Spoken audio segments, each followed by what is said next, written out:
Fast forward to Cardiff Carnage. Remember, you can join in the debate with us on Twitter here and get in on the conversation with us at our new Facebook page here. No excuses then. Fast forward, it'd been a good week off from my duties for Talking Boss, but if you were going to come back to a cracker of a weekend, then this is the one to return to. Let us begin tonight, Saturday the 28th of October in Paisley, as we have an MTK card which according to BoxRec has super lightweight Shane McShane, super lightweight Sonny Upton, super flyweight Adam McKenzie, super welterweight Stephen Sanderson, welterweight John Thane, middleweight Mark Carr, welterweight Ahmed Ibrahim, super welterweight Paul Keane, super flyweight Jordan McRory, bantamweight Ian Butcher, and lightweight Calvin McCord on his debut fighting but no opponents for any of them. It is a massive bill and I have a feeling it might end up being smaller, and home fighters are there for experience and to win, but there are some cracking fighters on show, Carr, Thane and Keane but a few. We also have 4 fights at Villa Park and 8 in Oldham. But enough of all that, the massive road show has hit Cardiff.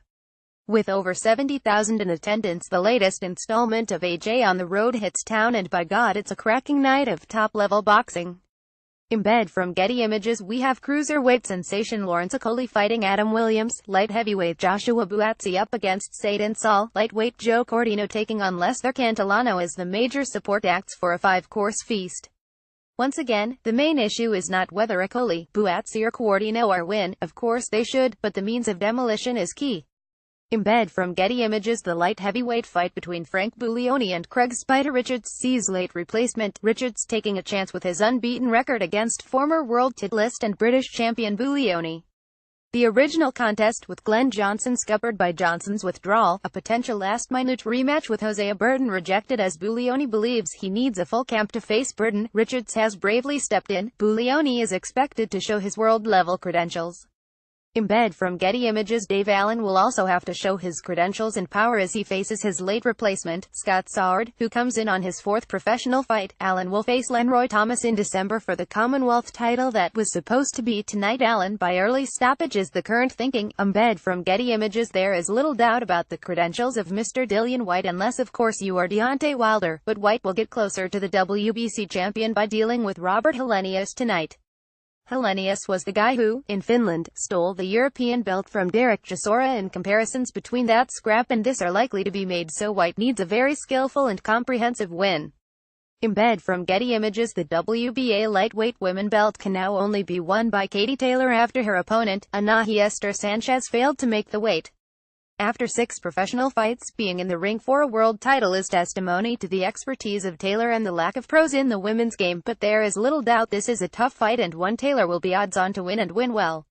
In bed from Getty Images, the second of 3 world title fights sees Khalid Yafai put his WBA super flyweight title on the line in his first defense against the Japanese boxer, Sho Ishida. Little is known about Ishida apart from him being undefeated, but the fact is that few expect Yafai to be overly troubled. In bed from Getty Images, finally, top of the bill sees the IBF, WBA and IBO heavyweight titles up for grabs, with champion Anthony Joshua facing new opponent Carlos Takam.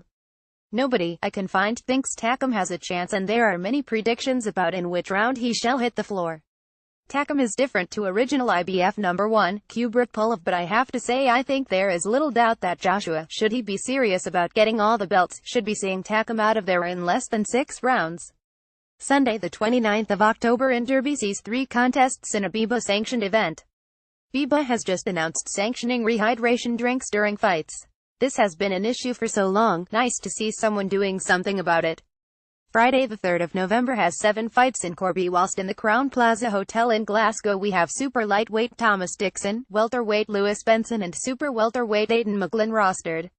Future history Saturday the 4th of November, New York, heavyweight Deontay Wilder v Bermane Stiverne for the WBC belt. Monaco, featherweight Scott Quigg v Oleg Yefimовich in a WBA eliminator. European heavyweight title fight between Agat Kabyle and Derek Chisora. WBA bantamweight title fight rematch between champion Jamie McDonnell and Liborio Solis, and the WBA light heavyweight fight between Dimitri Bivol and Trent Broadhurst.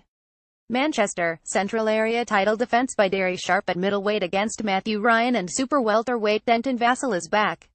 Liverpool 12 fights Sunday the 5th of November, Plymouth 7 fights Friday the 10th of November, Manchester. Super welterweight Mark Thompson v Emily Calambo for the WBC International Silver title. Lightweight Joe Murray in title action against Nicolello Kavenganei for the WBC International Silver belt, and the WBC International middleweight fight between Craig Cunningham and Lucas Ndafaluma.